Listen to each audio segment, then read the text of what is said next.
The room was cold in the way that only rooms built for endings ever are. Marble floors. Floor-to-ceiling windows overlooking the gray Milan skyline. A long mahogany table with papers already fanned across it like a deck of cards waiting to be played. The lawyer sat at one end, silver pen in hand, reading glasses perched low on his nose, pretending not to be nervous. He had every reason to be nervous. Because Matteo Rinaldi was already in the room. He stood at the window with his back to the door, hands clasped behind him, the Italian script tattooed along the back of his neck disappearing beneath his collar like a secret. His forearms were visible. Sleeves rolled to the elbow, the dark ink of ancient symbols and flowing cursive pressed into olive skin. His knuckles, resting one over the other, bore the letters that had meant something once. Something he no longer allowed himself to think about. He had not moved in 11 minutes. The lawyer had counted. Then the door opened. And Matteo Rinaldi, a man who had faced down rival syndicates, walked away from car bombs and sat across negotiating tables from men who wanted him dead, went completely, utterly still. The air in the room changed. She walked in like she always had. Quietly. Gracefully. With the kind of composure that didn't ask for attention but commanded it anyway. Her chestnut hair was pinned loosely at the nape of her neck, a few strands falling against her jaw. She wore a deep ivory maternity dress that fell to mid-calf, simple and elegant, a short camel-colored coat draped over her shoulders. She did not look at him immediately. She set her bag on the chair beside her lawyer, smoothed the front of her dress with one hand and then, only then, looked up. The belly was unmistakable. 7 months. Round and full and real, stretching the fabric of that ivory dress in a way that no tailoring could disguise. She was 7 months pregnant and she had walked into this room carrying it like it was simply a part of her, because it was. Because it had been for months. Months that Matteo Rinaldi had known nothing about. He turned from the window. His eyes dropped. And everything stopped. Before we go any further, if you're already feeling something, you're exactly where this story wants you. Please like, share and subscribe.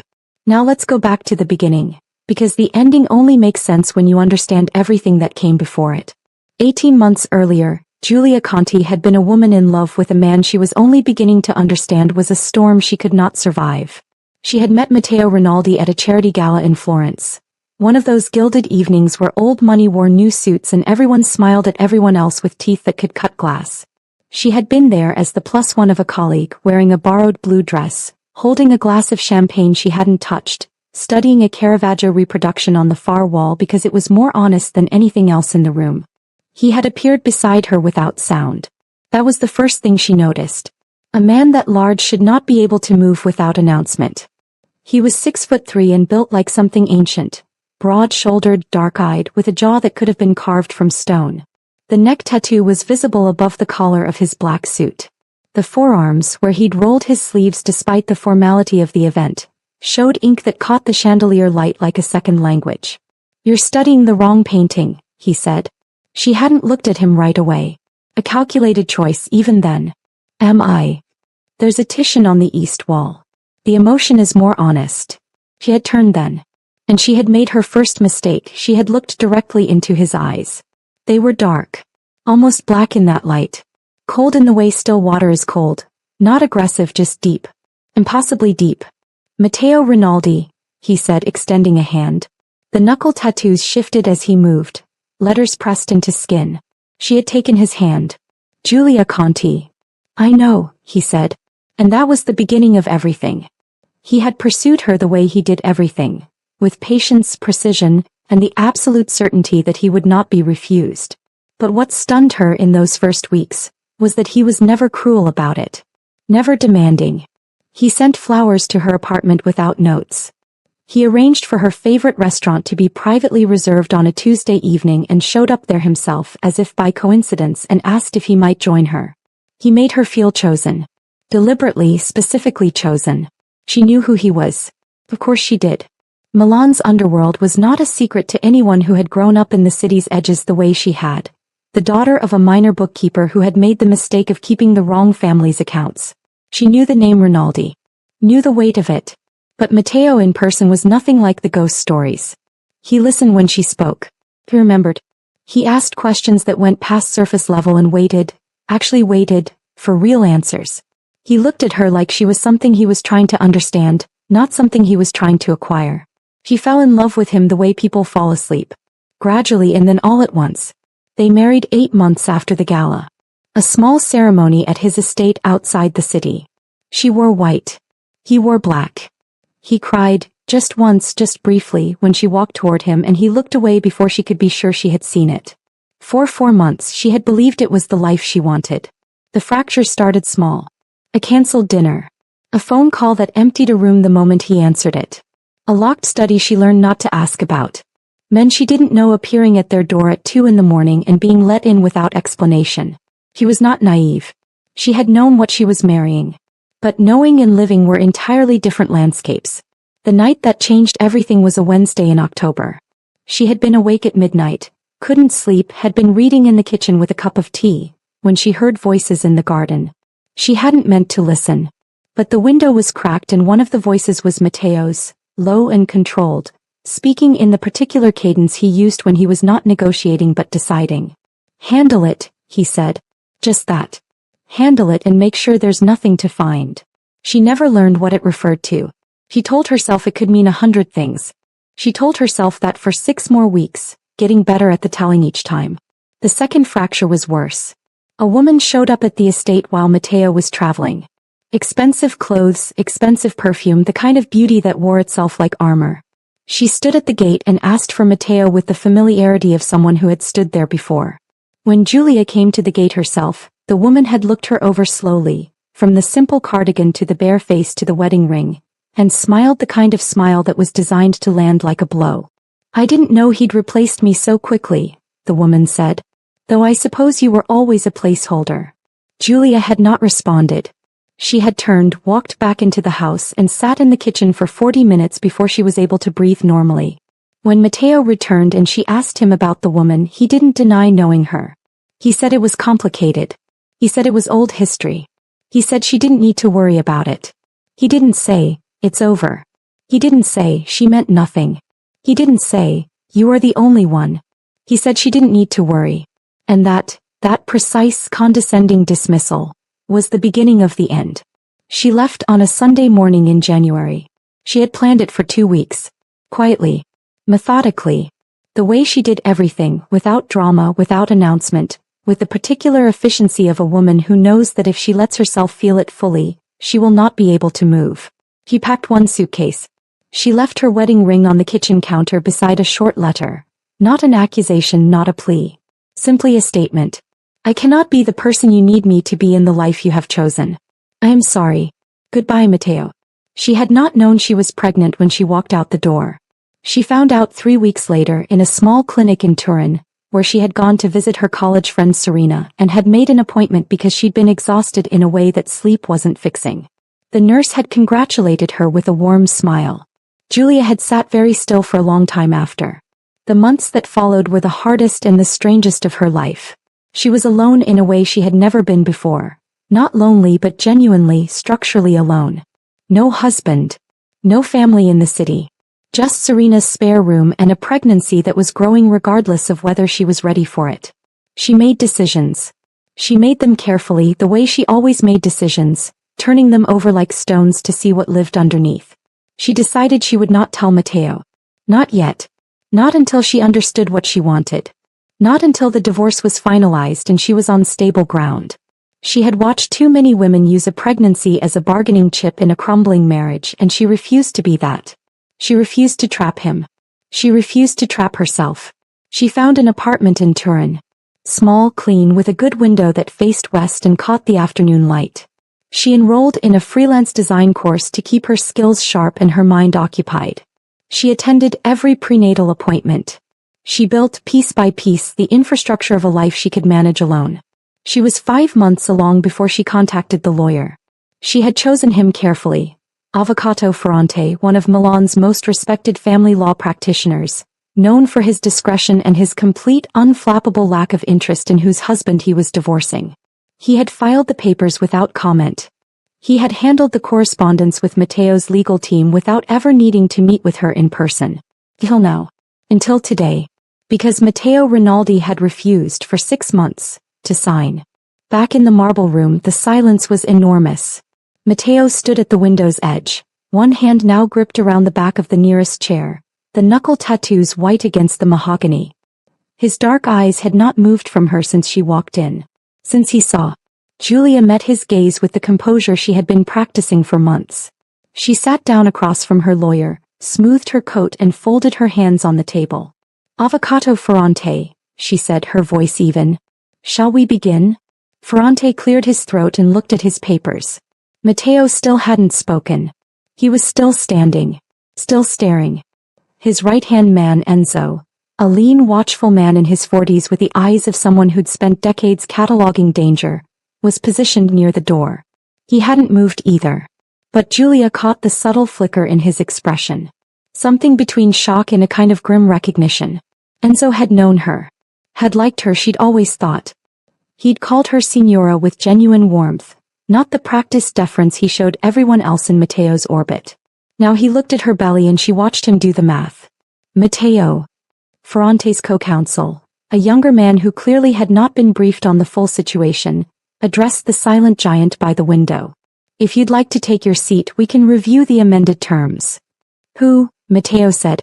His voice was very quiet. That was always the warning sign. The quieter Matteo got, the more dangerous the room became. I beg your pardon? Ferrante's co-counsel blinked. Who is the father? He said it as a statement. Not a question. A challenge. Julia felt the familiar coil of anger thread through her chest. She had expected this. She had prepared for this. That, she said, is not relevant to the terms of the divorce. It is relevant to me. You are not entitled to my private medical information. Julia. He said her name the way he always said it, like it cost him something. Like the word itself was a complete sentence. She kept her eyes on the papers in front of Ferrante. Let's proceed.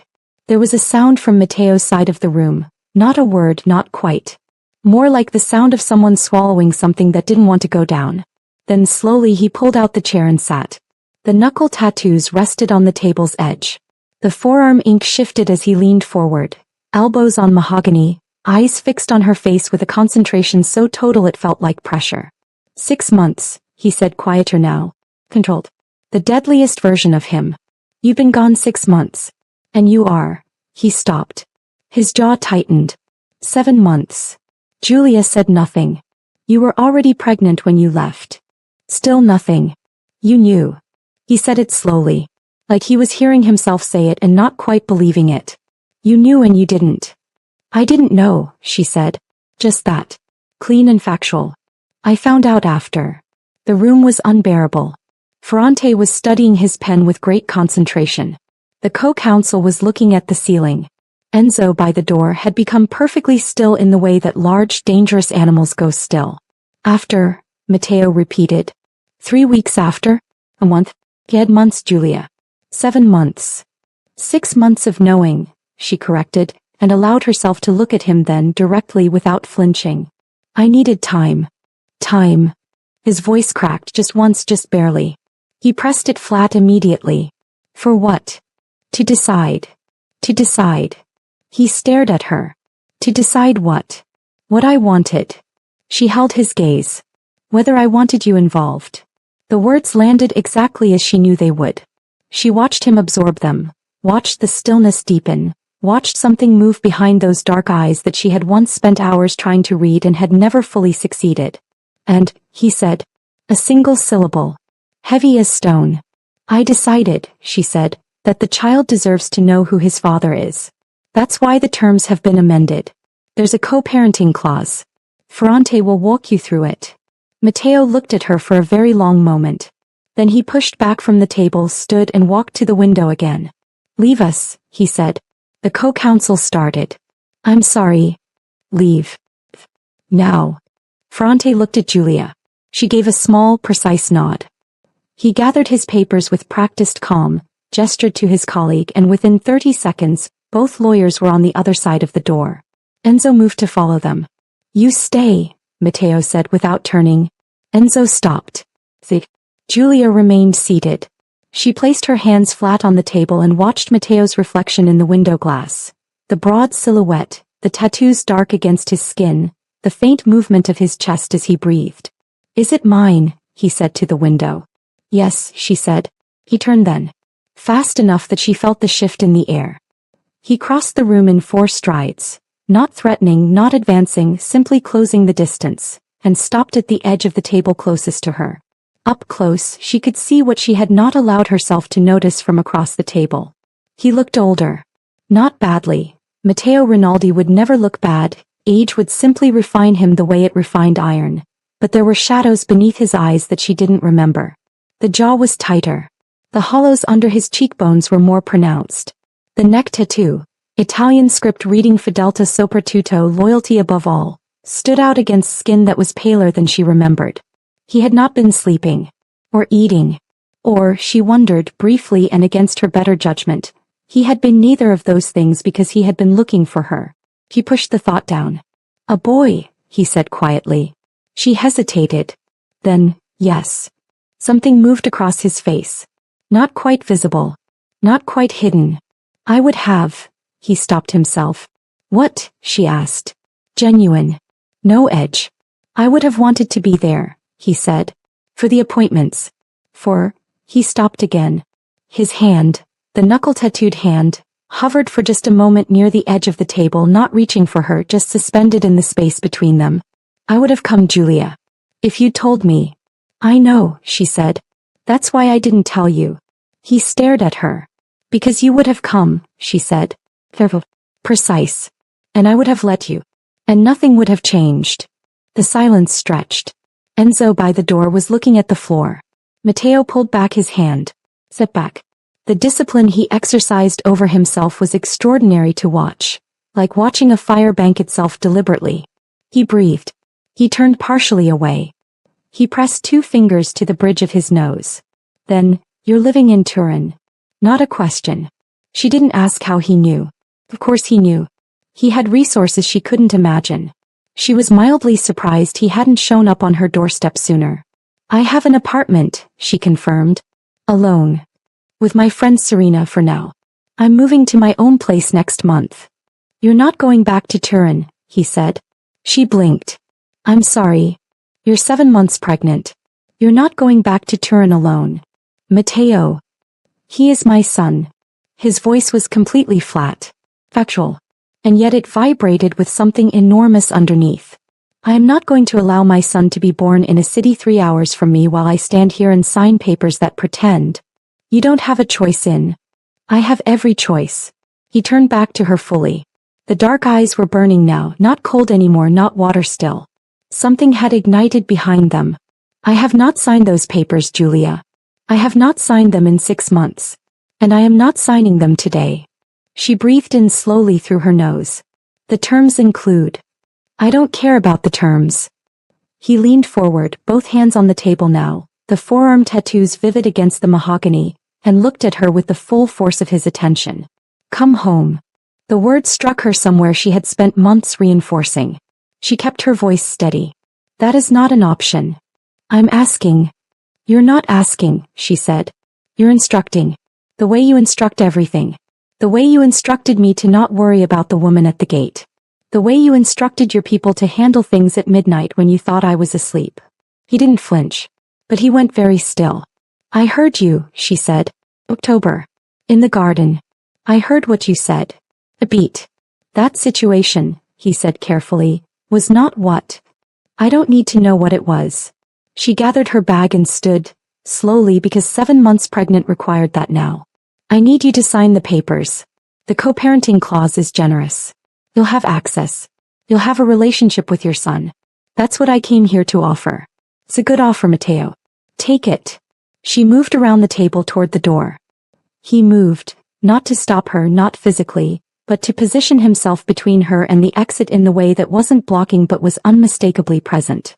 Standing between her and the door at a distance that was respectful and yet somehow made the room smaller. You're not well, he said. And then immediately, I don't mean that as an insult. I mean, you look tired. You look like you've been carrying something that's too heavy and trying to make it look easy. She stopped. She hadn't expected that. She had expected anger. She had expected the cold, controlled fury she knew he was capable of. She had expected negotiation, strategy, legal threats deployed through lawyers. She had not expected that. She kept her face neutral. I'm fine. Julia. There it was again. Her name. That specific weight. Let me take you to lunch. No. Not a negotiation. Not a discussion. Just, he paused. The tattoos on his knuckles shifted as he loosened his grip on the chair he'd caught hold of. You haven't eaten since this morning. You drove 3 hours. I took the train. 3 hours on the train. You need to eat. She looked at him for a long moment. This changes nothing, she said. I know, he said. It was the first time in their entire acquaintance that she had heard him say I know as a concession rather than a statement of fact. The difference was small. The difference was enormous. She let out a slow breath. 1 hour, she said. And we're not alone. Ferrante. Just us, he said quietly. No lawyers. No Enzo. Just us. He should have said no. She knew that. She knew herself well enough to know that just us was the most dangerous 2 words in her particular vocabulary when it came to this particular man. He said yes anyway. They ate at a small trattoria 3 streets from the legal office. The kind of place that had been there for 40 years and would be there for 40 more, with low ceilings and tables too close together and a proprietor who called everyone caro as if he meant it. Matteo had called ahead. Of course he had. There was a corner table waiting. Not ostentatiously private. He was smarter than that, but positioned so they wouldn't be easily observed. He pulled out her chair. She sat without comment. He ordered wine for himself. A single glass, she noticed, just one, and mineral water for the table without asking her preference, because he remembered that she didn't drink during the day and that she preferred still water over sparkling. That was the thing about Matteo Rinaldi that she had never fully resolved. He remembered everything. Every preference, every small detail, every fleeting comment made weeks or months before. It was a quality that felt like devotion when things were good and like surveillance when things were not. How has the pregnancy been? He asked. Normal, she said. Any complications? None. The doctor is excellent. In Turin. He accepted this. Reached for the bread basket and placed a piece on her plate. Not asking, not performing, simply doing it the way he always had when they ate together. The automatic gestures of intimacy that hadn't been unlearned. She chose not to comment on it. You said you're moving next month, he said. Into my own apartment. Yes. In Turin. Yes, Matteo. He turned his water glass slowly in his hand. The knuckle tattoos caught the warm restaurant light. The next script was partially visible above his collar. He was in a suit today, all black, the jacket buttoned, the shirt open at the throat by exactly 1 button. And despite everything, despite the months apart and the papers waiting on that mahogany table and the enormity of what she was carrying, he was still the most formidable-looking person in any room he entered. He had missed him. She had missed him every single day for 6 months and she had refused to allow that to be a reason. I want to be at the birth, he said. She looked at her water glass. I'm not asking you to take me back, he said. I'm not asking you to change the terms. I'm asking, as his father, to be present when he arrives. She pressed her lips together. You said yourself, he continued quietly, that he deserves to know who his father is. That's why you put the co-parenting clause in. Yes. Then let me start being his father now. Before he arrives. She looked up at him. His face was, and this was the rarest of things, entirely unguarded. No armor. No strategy. The dark eyes were simply open, and what was in them was something she had only seen once before, briefly at an altar in Florence, when she walked toward him and he looked away. She turned her gaze to the window. Outside, Milan moved past in its ordinary afternoon. People with bags, a delivery truck, a woman pushing a stroller. I'll think about it, she said. He nodded. Did not push. For a few minutes they ate in silence. Good food, honest silence, the kind that didn't need to be filled. And in the silence, Julia became aware of something she didn't want to be aware of. Felt like before. The early before. The good before. The before when she'd believed in the Titian painting version of him. The honest emotion, the real thing. She straightened herself internally. There's something you should know, she said. He looked up. About why I didn't come back. She folded her hands around her water glass. It wasn't only the woman at the gate. It wasn't only what I heard in the garden. He waited. It was the accumulated weight of it, she said. Of loving someone who is always more committed to protecting his kingdom than to protecting his wife. I felt like a room in your house, Matteo. Beautiful. Well appointed. But behind a closed door. He was very still. And I know, she said, that you think love is the same thing as control. I know that for you, keeping someone safe and keeping them close is the same instinct.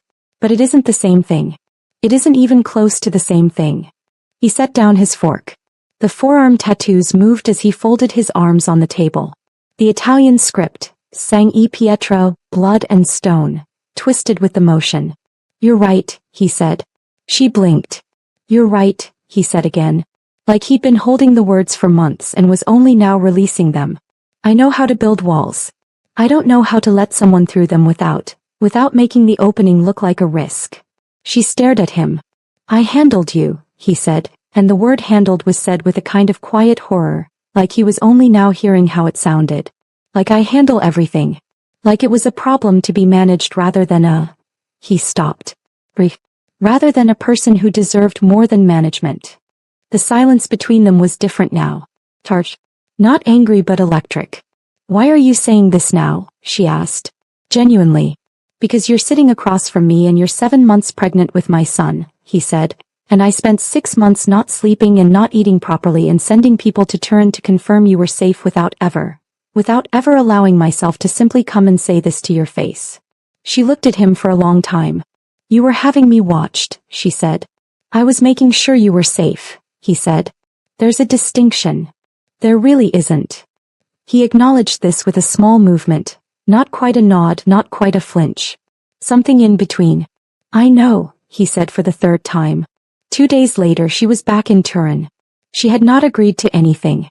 She had told Ferrante that the meeting had been inconclusive, that Matteo would need additional time before signing.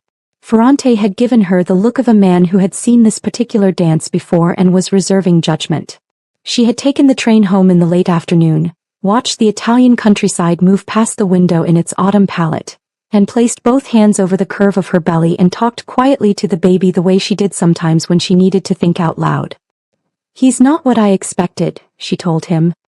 He's never what I expect. The baby shifted in response, a slow, deliberate roll, and she smiled despite herself. Serena met her at the door with soup and the immediate, non-negotiable warmth that had made her one of Giulia's favorite people in the world. Serena was small and loud and had a habit of saying exactly what she thought approximately 3 seconds after she thought it, which was either exhausting or refreshing depending on the day. How was he? Serena demanded, placing the soup bowl on the table with authority. Strange, Giulia said, sitting down carefully. Strange as in, dangerous strange? Or strange as in he apologized. Giulia picked up the spoon. Actually apologized. The real kind. Not the deflecting kind. Serena sat across from her with the expression of someone revising a thesis. Don't me. I'm not hmming you, I'm processing. He wants to be at the birth. Of course he does. He said. Giulia stopped. Set down the spoon. He said he knows he managed me like a problem. Serena was quiet for a moment. This was notable because Serena was rarely quiet. Do you believe him? She asked. Giulia looked at the table. At the window. At the soup going slowly cool in the bowl. I don't know, she said honestly. I believe that he believes it. I believe that he means it. Whether that's enough to change anything. It's not about enough, Serena said. It's about whether you want it to. The phone call came 3 days later. Not from Matteo. From a number she didn't recognize, which alone raised the particular prickle of alarm she had developed from 18 months of living adjacent to danger. She answered it. Signora Rinaldi. A man's voice. Smooth. Too smooth. The kind of smooth that was a tool. Or perhaps just Signora Conti now. Since you're trying to be done with the name. Her grip on the phone tightened. He stayed very still. Who is this? She said. A mutual acquaintance, the voice said. Of your husband's. Or soon-to-be former husband's. I do appreciate the semantics. Pause. We'd like to have a conversation with you. No, she said. I'm afraid it's not quite optional. Another pause, and in the pause something shifted. The veneer of smoothness cracked just slightly the way ice cracks before it breaks entirely. The baby's going to be a Rinaldi. That makes the baby relevant to certain interests. I think you understand. Her blood ran cold. Don't call this number again, she said and ended the call. She sat for 30 seconds. Then she called Matteo. He answered on the first ring. I've been waiting for you to call, he said. And before she could speak, something happened. Yes, she said. Tell me, he said. She told him. The silence on his end was not empty. It was the silence of a man processing information at speed, running calculations she couldn't see. A man's voice, he said. No name. What did he sound like? Mid-40s. Southern accent. Calabrian maybe. Another silence. Heavier. Julia, he said, and his voice had changed completely. The restaurant version of him, unguarded, apologetic, tentative, was gone. This was the other voice. The one she'd heard at midnight in the garden. Low, authoritative, absolutely certain. Listen to me carefully. I'm listening. You need to come back to Milan. Matteo. I know what you're going to say, he said. And I understand. But this isn't about us. Someone has accessed your contact information. Your unlisted Turin number. That means they know where you are. That means the apartment you're moving into next month is already compromised. She pressed her hand over her belly without realizing she was doing it. Who are these people? She asked. A pause that told her more than his words did. People who have been waiting for leverage, he said. I've been managing a situation for the past 4 months. I thought. He stopped. I thought I had contained it. Apparently I was wrong. Your situation, she said. The kind that gets handled at midnight in gardens? Yes. No deflection this time. Yes, exactly that kind. She closed her eyes. I'm not going to lie to you, he said. Not about this. Not anymore. Will you come? She opened her eyes. The baby moved, that same slow, deliberate roll. I'll come, she said. Enzo came for her personally. She had not expected that. She'd assumed Matteo would send someone, but she had not expected it to be Enzo himself, in the estate's dark sedan, pulling up outside Serena's building at 9 in the morning with coffee in a thermos and a quiet, careful manner that reminded her of why she had always trusted him. Serena had taken one look at the situation and announced that she was coming too. Enzo had accepted this without argument, which told Julia something about the briefing he'd received. The drive to Milan was quiet. Serena slept against the window. Enzo drove with the particular alertness of a man executing a task he considered serious. Julia watched the road and thought about nothing and everything. He didn't sleep, Enzo said once. She looked at him in the rearview mirror. After your call, Enzo said. He was on the phone until 4 in the morning, moving people, setting things up. You don't need to tell me that, she said. I know, Enzo said. I'm telling you anyway. She looked out the window. He had you watching me in Turin.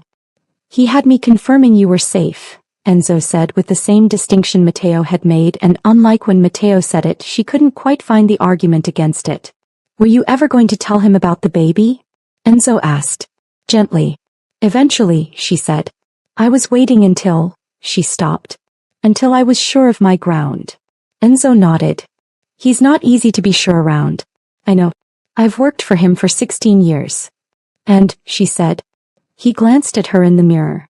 And in 16 years, he said carefully, I have never seen him the way he's been for the last 6 months. She said nothing. He blamed himself, Enzo said. Properly. Not the way powerful men usually blame themselves, briefly and then redirect. He sat with it. She kept her face neutral. But her hand found its way to her belly again. That's all, Enzo said. I'm done. She almost smiled. The estate was exactly as she remembered it. Stone and iron. Long gravel drive. The gardens in their late autumn state. Bare-branched, formal. The kind of beauty that required no season to validate itself. The main house with its high ceilings and good light and the smell of old wood and something she had never identified but always associated with the building itself. She had not been back here in 6 months. She had thought coming in that it might feel like walking into someone else's past. Instead it felt dangerously, specifically familiar. Like a piece of music she had told herself she'd forgotten and discovered she hadn't. Matteo was waiting inside. Not at the door, he would not have allowed himself something that revealed. But in the main hall, standing near the staircase, his forearms visible, the tattoos dark and present, the neck script catching the light. He looked at her. He looked at her belly. Something moved in his face. Quick, vivid, gone. "Thank you for coming," he said. "I didn't come for you," she said. "I came because someone threatened my child." "Our child," he said quietly. She met his eyes. "Yes. There's a room prepared," he said. "Same one, the room you—" He stopped himself from saying your room. "The one at the east end. With the good light." "You remembered that I liked the east light," she said. "I remember everything," he said. Simply. No performance in it. She held his gaze for one moment too long. Then she walked past him toward the stairs. That evening after dinner, which Matteo had arranged with quiet efficiency, making sure there were things she liked and nothing that had ever made her feel unwell, and a chair that was a different height than the others because it was easier for her to sit and stand with the pregnancy, he asked if she would walk with him. Not a command. An ask. She pulled on her coat and they walked in the garden in the early dark, the gravel soft beneath their feet, the bare trees making their skeletal patterns against the sky. He walked beside her at a careful distance. Not touching. Not crowding. "Tell me about the Calabrian," she said. He was quiet for a moment. Then, "His name is De Luca. He runs an organization that has been competing for territory I control. For the last 2 years it's been contained. Managed. Handled," she said. "Yes." He accepted the word. 3 months ago they shifted tactics. Instead of direct confrontation, he paused. They started looking for pressure points. She understood immediately. "Me?" "Yes." She breathed through her nose. "Because they thought you'd trade territory for my safety." "They were right," he said without hesitation. She stopped walking. He stopped beside her. "Matteo," she said. "Don't," he said quietly. "Don't tell me I shouldn't have said that. It's true and you deserve the truth more than you deserve a performance of calm calculation." She looked up at him in the dark garden. His face was in shadow. The neck tattoo was a dark line above his collar. "That's exactly the kind of thing," she said, "that makes this complicated." "I know," he said. "You keep saying that." "Because I keep meaning it," he said. Above them the November sky was deep and clear. The estate was quiet. And Giulia Rinaldi, who had left this garden in January with a suitcase and a letter and the absolute conviction that she was done, stood in the cold dark with her husband and felt the conviction begin terrifyingly to shift. She turned before he could see it on her face. "I need to sleep," she said. "Of course," he said. "We'll talk more tomorrow. About De Luca. About the plan." "Of course," he said again. She walked back toward the house. At the doorway she paused, not turning. "Matteo," she said. "Yes." "Thank you for," she stopped. Started again. "For not making this about us. For making it about him." Pause. "He's always going to be the priority," Matteo said. "Whatever you decide about us." She went inside. He stood in the garden for a long time after. The neck tattoo caught the light from the house windows. Fidelità soprattutto. Loyalty above all. He had spent 20 years deciding what that meant. He was beginning to understand he had gotten it wrong. Giulia is back in the estate. The home she fled, carrying Matteo's son, protected by the man she left, hunted by an enemy who wants to use her as leverage. And somewhere in the cold November garden, the wall she has spent 6 months building has developed its first crack. Tomorrow, De Luca will make his next move. And what happens next will force both of them to choose between the life they destroyed and the one that's already growing. Please like, share and subscribe. She woke at 3 in the morning to the sound of raised voices. Not in the house, outside it. Below her window. Male voices, rapid Italian, the clipped cadence of men relaying information rather than arguing. She lay still for a moment, hand on her belly, the baby quiet and warm, while she catalogued what she was hearing. One of the perimeter guards. A third voice she didn't recognize. She was out of bed before she'd consciously decided to move. She pulled on a thick robe over her nightgown and crossed to the window, not opening it, just standing to the side where she could see without being easily seen. There were 3 men in the garden near the east wall. Enzo was on the phone. The guard was holding something, a paper, a photograph, she couldn't tell. The third man, the stranger, was gesturing with the controlled urgency of someone delivering bad news on a deadline.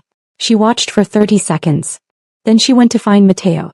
He was in the study on the ground floor, which she had learned not to enter during their marriage and which she walked into now without hesitation. He was standing behind the desk, jacket off, shirt sleeves rolled to the elbow, the forearm tattoos vivid under the study lamps. Both hands were flat on the desk surface, and he was leaning over a series of photographs spread across it, his jaw tight. He looked up when she entered. He didn't tell her to leave. She noticed that. The old Matteo, or rather the Matteo of their marriage, would have said go back to bed with absolute authority and expected compliance. This Matteo looked at her for a moment and then looked back at the photographs. De Luca moved faster than I expected, he said. He crossed to the desk. He didn't protest. She looked at the photographs, surveillance images, grainy but legible. Her building in Turin. The front door. The lobby. Several images clearly taken from inside the lobby itself, which meant someone had been inside. When were these taken? She asked. Tonight, he said. In the last 4 hours. After I left. Yes.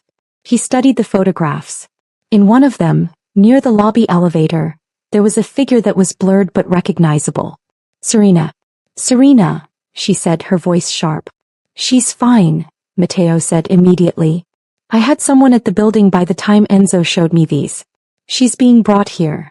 Julia looked up at him. You moved fast. I moved the moment you called me, he said. I've had people repositioned since yesterday morning. You anticipated this. I anticipated that they would escalate once they knew you'd called me. Once they knew you were with me. He reached forward and gathered the photographs into a single stack. They're watching the communication channels. They know you're here now, which is... He paused. That changes things. How? She asked. He looked at her directly. This estate is more defensible than your apartment. That's the straightforward answer. And the less straightforward one? He was quiet for a moment. The lamp light caught the Sang e Pietra script on his left forearm, the old ink moving with the subtle tension in his muscles. They wanted leverage, he said. In Turin you were alone and isolated and they could have...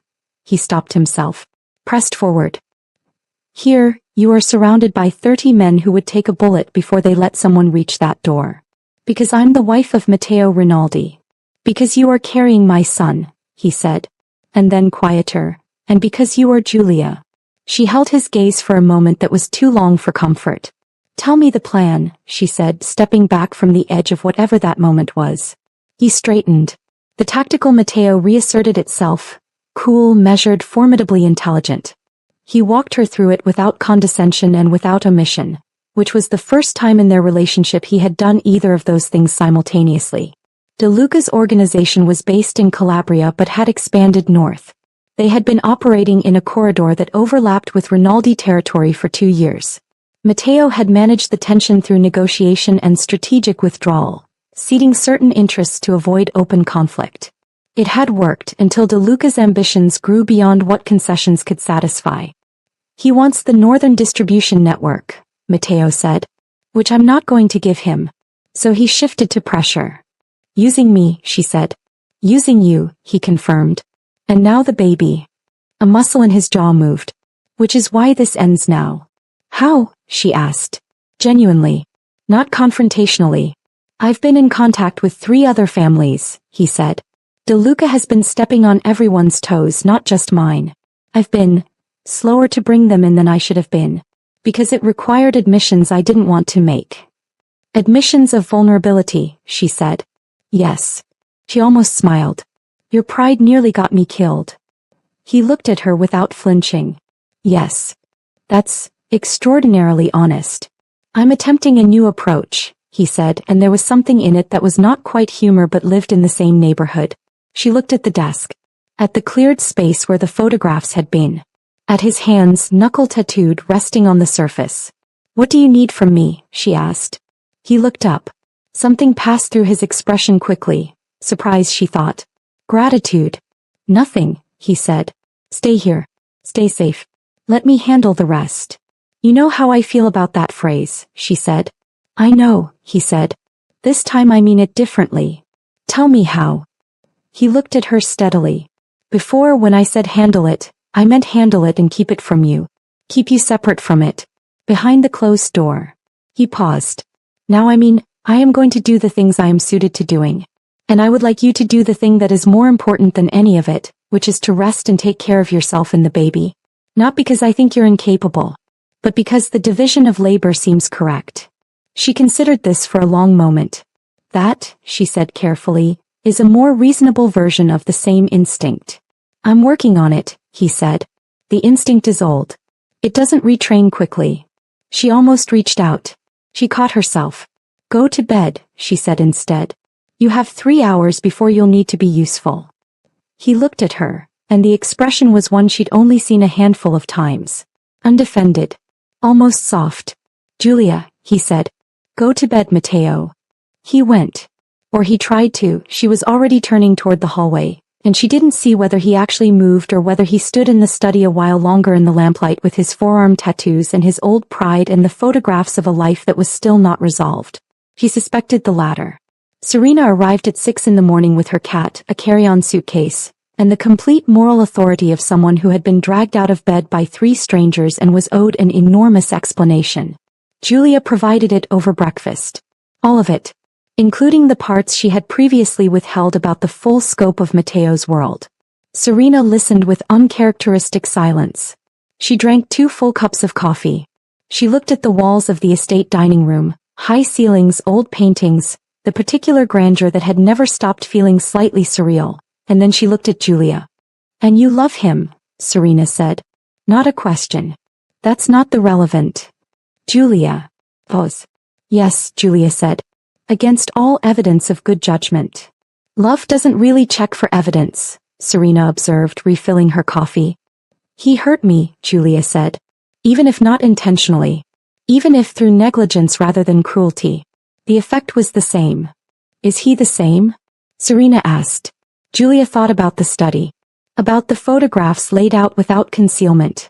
About I know said as a concession rather than a claim. No, she said. I don't think he is.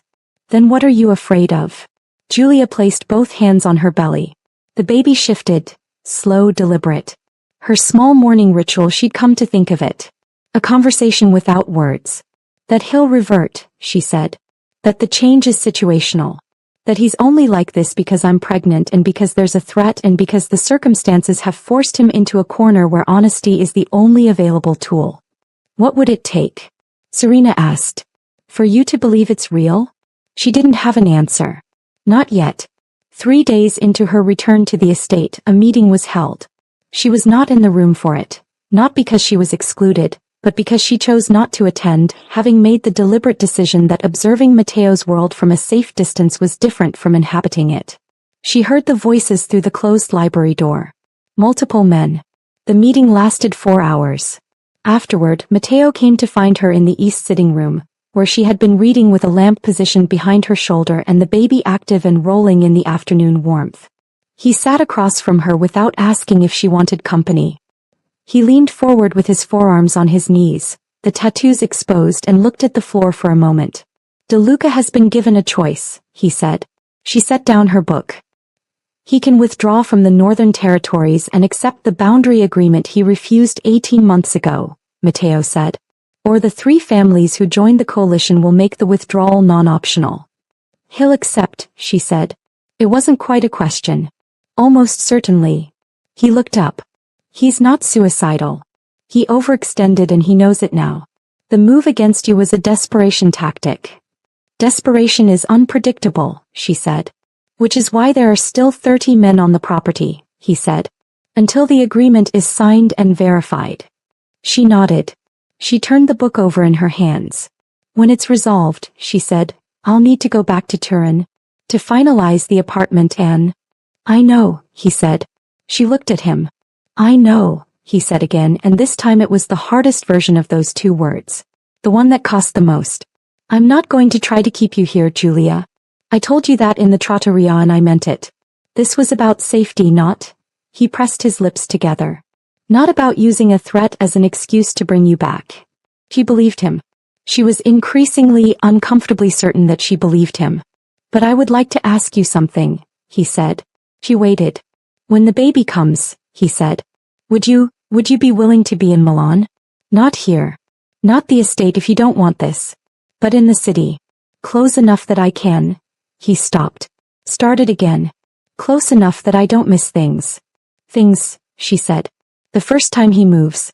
The first time he looked away briefly. The neck tattoo moved as he swallowed.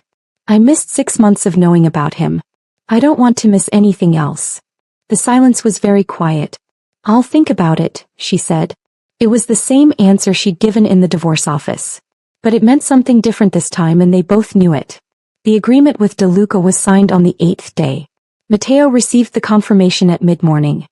He found Giulia in the garden. She had started walking in the mornings, slow circuits of the gravel paths, which the November cold had sharpened into something bracingly good for thinking. And he stood at the garden door and said simply, "It's done." He stopped walking. She turned to look at him. He was in the doorway, jacket off, forearms visible, the morning light catching the ink. He looked, not relieved exactly because relief implied he had been afraid, and Matteo Rinaldi did not permit himself the vocabulary of fear. But something had released in him. Some held tension. He was a degree lighter than he had been for 8 days. And Serena? Giulia asked. She can go home whenever she chooses. Though she has eaten approximately everything in my kitchen and I believe she and my head of security have developed what I can only describe as an inexplicable rapport. Giulia felt the laugh come before she could stop it. It surprised them both. Matteo looked at her with an expression she recognized from the altar in Florence. The same undisguised, completely unstrategic thing crossing his face before he could prevent it. She stopped laughing and looked down at the gravel. "I'm going to go home soon," she said. "I know. To Turin. I know. To finalize the apartment." "Giulia," he said. "Quiet. Careful." She looked up. He had crossed the garden without her noticing. He was close now. Not touching, but close the way he had stood in the divorce office between her and the door. Not blocking, just present in the specific way that made all other space secondary. The neck tattoo was inches away. "Fidelta soprattutto. I have something to say," he said. "And I need you to let me say it without you building the counter-argument while I'm talking." She held very still. "I'm listening." He breathed in. The forearms shifted as he moved his hands, bringing one up, then stopping himself from reaching for her, letting it settle at his side. "When I stood at that window in Ferrante's office," he said, "and I turned around and I saw you, I want to tell you what happened. Not to explain myself. Not to make a case.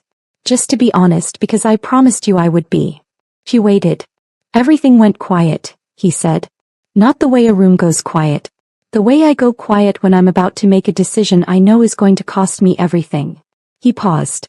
"Because I understood in that moment, before you even sat down, before a single word was said, that I had made the defining mistake of my life. Not by letting you leave. By making leaving the only rational choice you had." The garden was very still. "I had built a world," he said, "that I thought I was protecting you from by keeping you adjacent to it but not in it. But adjacent to a fire is still close enough to burn." She pressed her lips together. "I don't deserve." He stopped. Revised. "I'm not asking you to come back because I deserve it. I'm asking because I am not the same person who stood in that garden on a Wednesday in October and spoke in the way that a man speaks when he has forgotten to be a human being." He met her eyes. "I know I have to earn that back. I know it will take time. I know you may decide." He stopped. His jaw tightened. "I know you may decide that the time is not worth it. And I will accept that. I will be his father regardless. I will be whatever you need me to be in whatever arrangement you can live with." He looked at her. "But I need you to know," he said, "that you are not a room in my house. You were never a room in my house. You were the reason the house had any meaning at all. And I didn't know how to say that without the words feeling like possession. I'm learning the difference." The wind moved through the bare trees. She could feel her heartbeat in her throat. She looked at the gravel. She looked at the trees. She looked at the man standing in front of her. This enormous, complicated, tattooed, impossible man who had broken her and was now standing in a November garden trying to be honest about the architecture of his failure.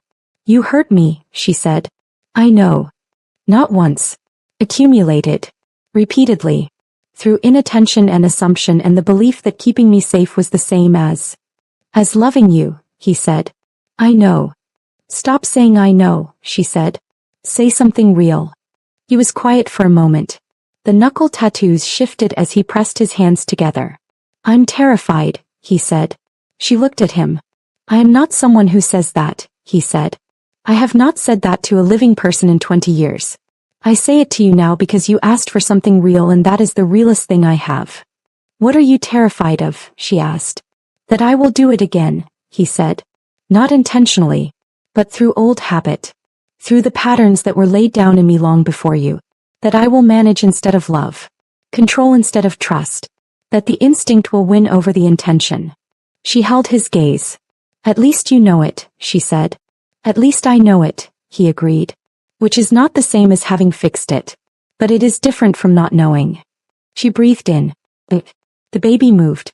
That slow rolling shift that she had begun to recognize as the baby's particular way of participating in the moments that mattered. She looked down. And without entirely meaning to, she said, he moves a lot when your voice is around. Matteo went still. She hadn't meant to say it. It was the kind of truth that arrived before she could screen it.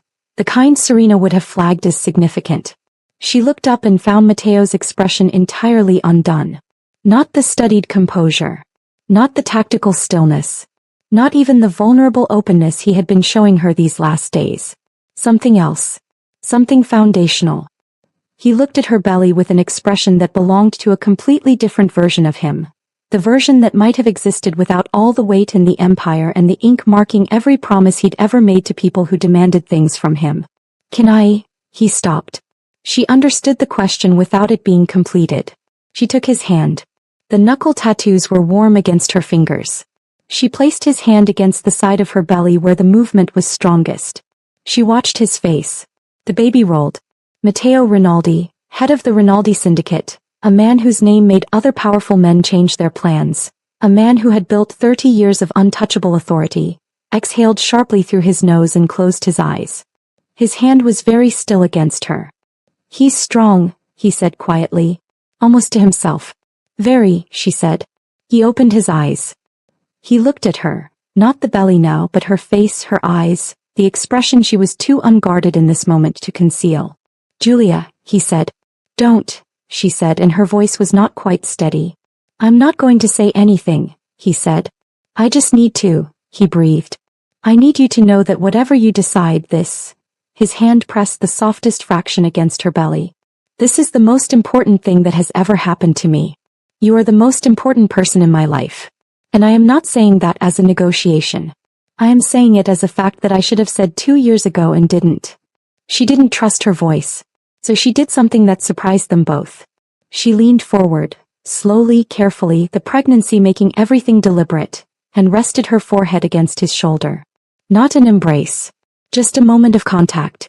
Of not needing to be entirely separate. He didn't move. He didn't wrap his arms around her. He stood perfectly, carefully still, the way a person stands when they have been handed something fragile and they know it. His thumb moved just once against the curve of her belly. They stood like that in the garden for a long moment. Then she pulled back. She smoothed her coat. She looked at the gravel.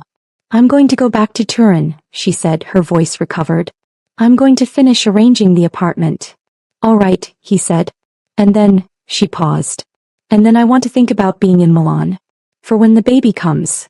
He said nothing. But she felt the change in him. Not the estate, she said. No, he said immediately. Whatever you need. Something separate. My own space. I'll have options for you by the end of the week, he said. She almost smiled. Already negotiating. Old habits, he said. But there was something in it, self-aware, almost warm, that belonged to the new version. She turned toward the house. Matteo, she said without turning back. Yes. I'm not saying yes. To any of it. I'm saying not yet. But not never. Pause. Not never, he said like he was placing the words somewhere safe. Not never, she confirmed. She went inside. She returned to Turin for 2 weeks. She finalized the apartment. A beautiful light-filled place on the 4th floor with west-facing windows and enough space for a nursery and the kind of quiet that felt chosen rather than imposed. She packed up Serena's spare room with gratitude and a dinner that lasted 4 hours and involved more wine for Serena and more honesty between them than she had managed in months. She attended her 30-week appointment with her Turin obstetrician, who confirmed that everything was excellent and that the baby was, as she knew, vigorous. She did not call Matteo. But she sent one message. A photograph of the nursery corner she was setting up, the the afternoon light falling across it in exactly the way good light does when it's trying to make a point. He responded with 3 words, "He'll love it."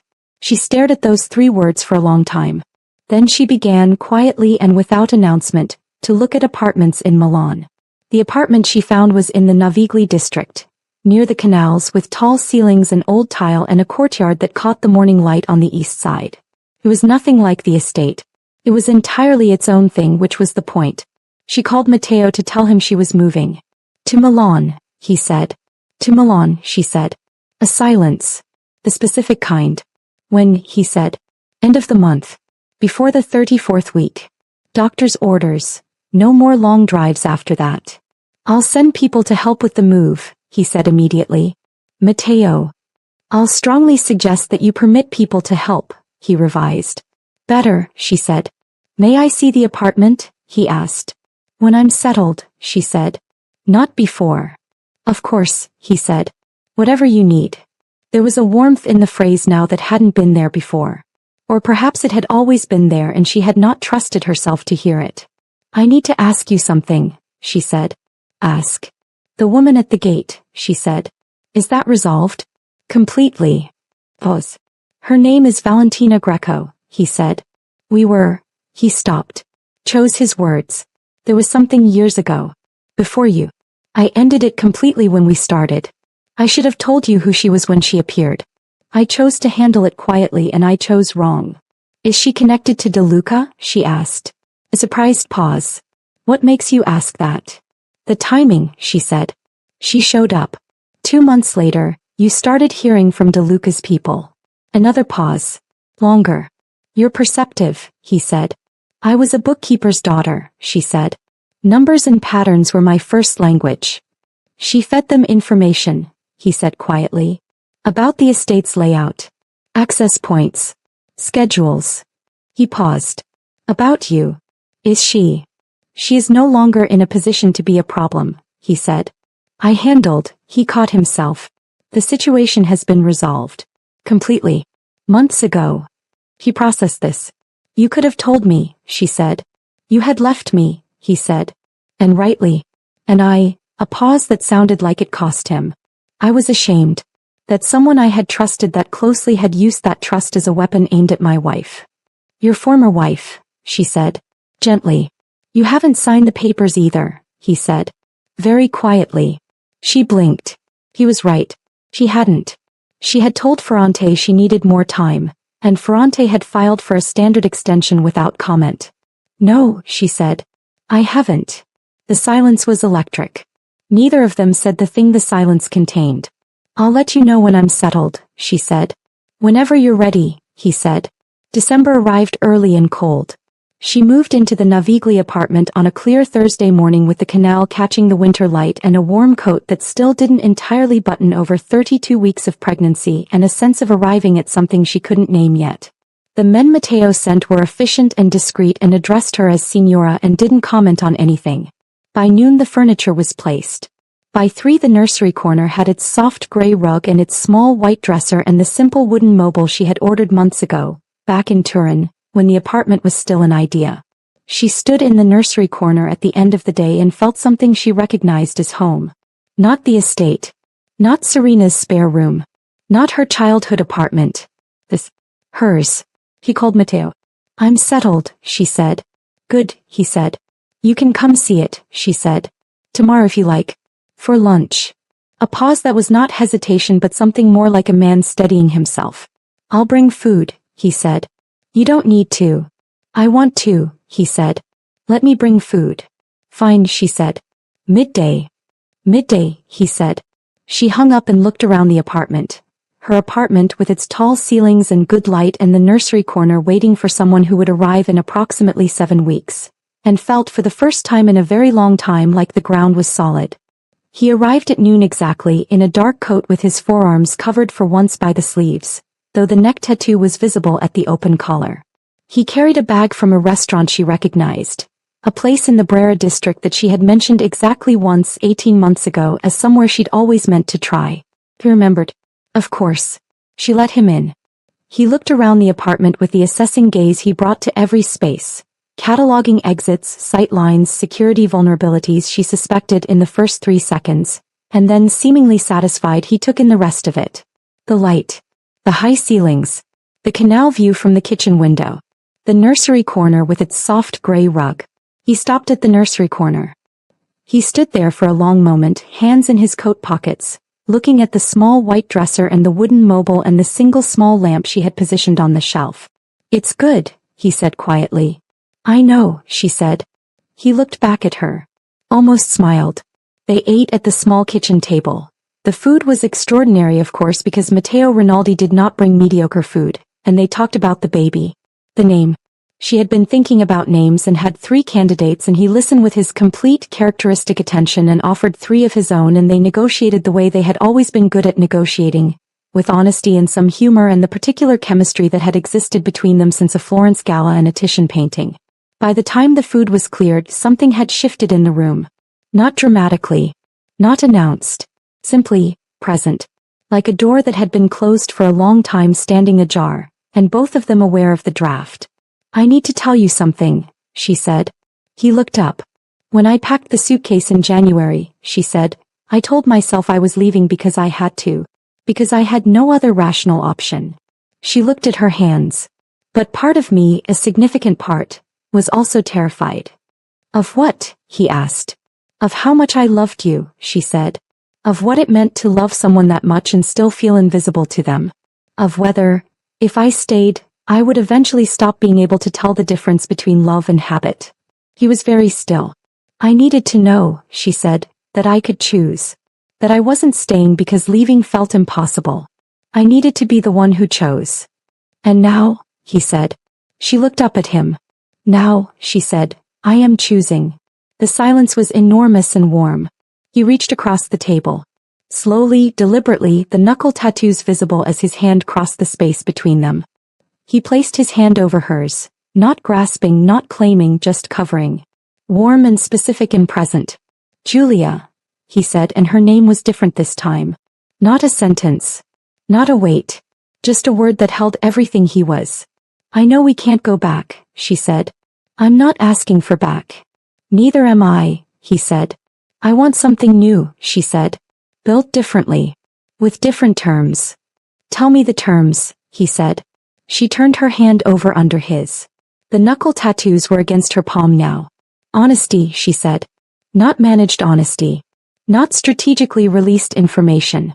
Real honesty even when it's difficult." "Yes," he said. "No decisions made about my life without my involvement," she said. "No protection that looks like control." "Yes," he said. "This apartment stays mine," she said. "I keep my independence. Even if," she paused. "Even if we are building towards something." "Always," he said. "And you learn," she said, "to be in a room with me without solving me." He looked at her steadily. "That will be the hardest one." "I know," she said. "I'm asking anyway." He turned his hand over so they were holding each other. His thumb moved across her knuckles the way his thumb had moved against her belly in the garden. "Yes," he said. "To all of it. To whatever terms you set. I am not negotiating. I am agreeing." She breathed out slowly. "We start here," she said. "We see what we build." "Here," he said. "Yes." 3 weeks later, on a Tuesday afternoon in early January, exactly 1 year after she had walked out of his estate with a suitcase and a letter, Julia went into labor. It was earlier than expected by 2 weeks, which the doctor had mentioned as a possibility and which Julia had filed under things she would manage when necessary. She called Matteo from the apartment while she was still calm, still organized, still sufficiently in control to speak in complete sentences. "It's time," she said. He was at the apartment in 11 minutes. He did not ask how. She didn't comment on the fact that 11 minutes was not entirely possible by normal transit from the estate, which meant he had been closer than the estate. She simply opened the door and he was there, coat slightly open, forearms visible where his sleeve had partially rolled, the neck tattoo above his collar, his face carefully controlled and his eyes absolutely not controlled at all. "The bag," he said. "In the hall," she said. He picked it up. He offered her his arm, not grabbing, not steering, just offering. He took it. They went down the stairs together.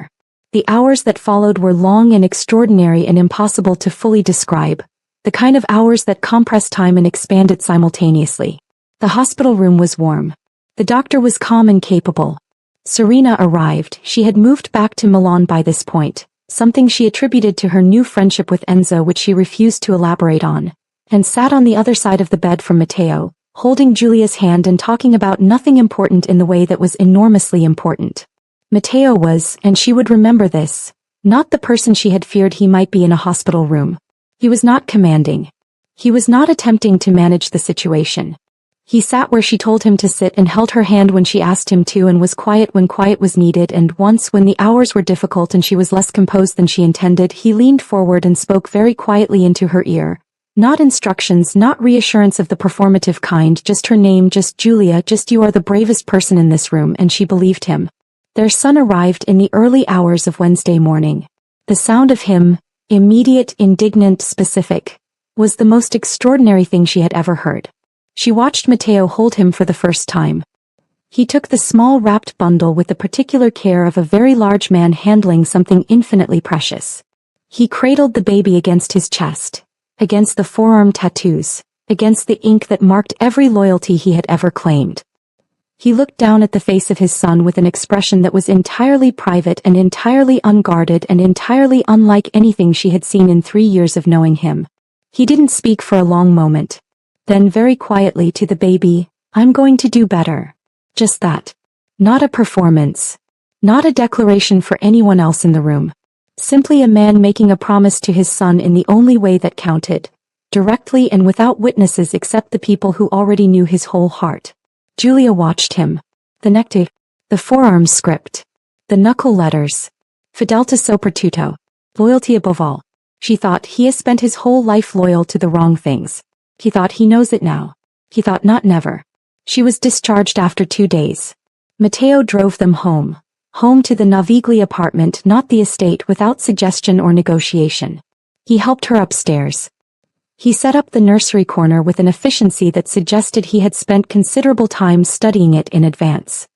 He made coffee. She had graduated to a small single cup, doctor approved, and set it on the kitchen counter and then stood in the doorway of the apartment and looked at her and the baby in the afternoon light.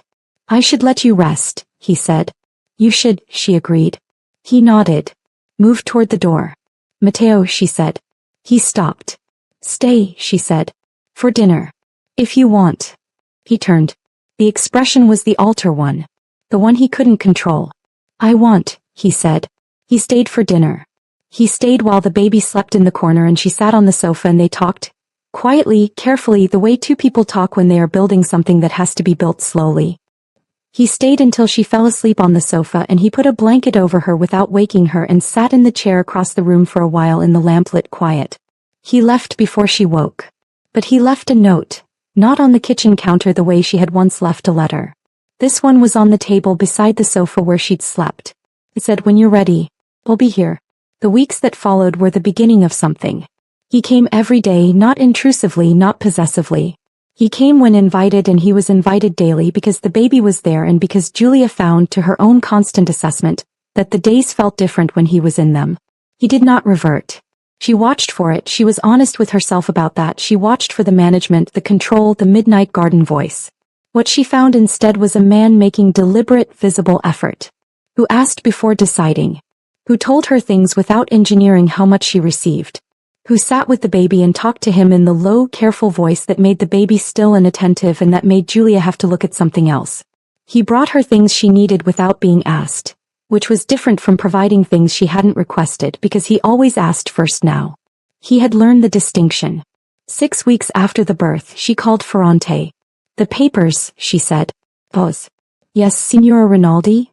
I'd like them withdrawn, she said. A longer pause. You're withdrawing the petition, she said. Yes. Ferrante was quiet for a moment. She could hear him breathing. I'll handle it immediately, he said with the precision of a man who had seen this particular dance before and was, this time, satisfied with how it ended. She told Matteo on a Sunday. She didn't announce it. She simply, at the end of an afternoon that had been ordinary and warm and everything she had been quietly trying to build toward, handed him the copy of the withdrawal notification that Ferrante had sent. He read it. He looked up at her. She was standing near the kitchen window, the canal light coming through behind her, the baby asleep in the nursery corner, the apartment around them full of the particular quiet of a Sunday that has been spent well. "This doesn't mean," she started. "I know," he said. "It means you're not done. That's enough. It's more than enough." She looked at him. "Come here," she said, quietly. He crossed the room. He stopped in front of her, close enough that she could see the neck tattoo, the forearm ink, the knuckle letters she had traced once with her thumb in a November garden when the wall had its first crack. She reached up, past the tattoos, past the expensive suit, past everything, and placed her hand flat against his chest. His heartbeat was strong under her palm. "I'm not forgiving the past version of you," she said.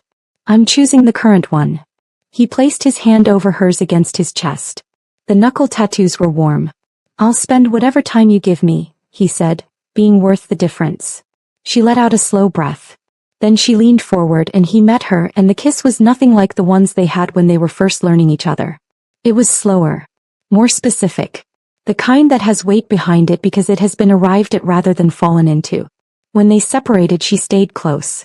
"The terms stand," she said. "The terms stand," he agreed. "This apartment stays mine." "Always," he said. "And you keep learning," she said. "Every day," he said. The baby made a small, specific sound from the nursery corner. Not crying, just announcing his presence, which was his particular habit. Both of them turned toward it. Mateo looked at her. She nodded. He went to the baby. She stood at the kitchen window and watched him cross the apartment. The large, tattooed, complicated man who had once stood at a different window with his back to the room and everything he'd built, and pick up his son with extraordinary gentleness and begin the low, careful voice. She pressed her hand to her own chest where his hand had been. Outside, Milan moved in its ordinary evening, the canal catching the last of the winter light, the city carrying on in all its beautiful, practical indifference. Inside, something was being built. Not reconstructed. Not restored. Built. Differently, with different materials, tested in ways neither of them would have chosen but could not regret. The baby was quiet in his father's arms. And Giulia Rinaldi, who had walked into a marble room 7 months pregnant and changed the geometry of a man's entire world with one entrance, stood in her own apartment on a Sunday evening and allowed herself to believe in the thing she was choosing. Not without fear. Not without the memory of everything that had fractured. But with the particular clarity of a woman who had built her own stable ground and knew now exactly what she was choosing to stand on. The lamp in the nursery corner cast its warm circle of light. Mateo looked up from the baby and found her watching. He didn't speak. Neither did she. But in the quiet of that look, across an apartment that was hers, with a child that was theirs, on the ground she had built and he was learning to stand on too, there was something that required no translation. Fidelità soprattutto. Loyalty above all. He finally understood what it meant. Thank you for staying until the end. If this story moved you, please like, share, and subscribe. Leave a comment below. Were you rooting for Giulia and Mateo from the beginning? Or did you need to see him change first? See you in the next story.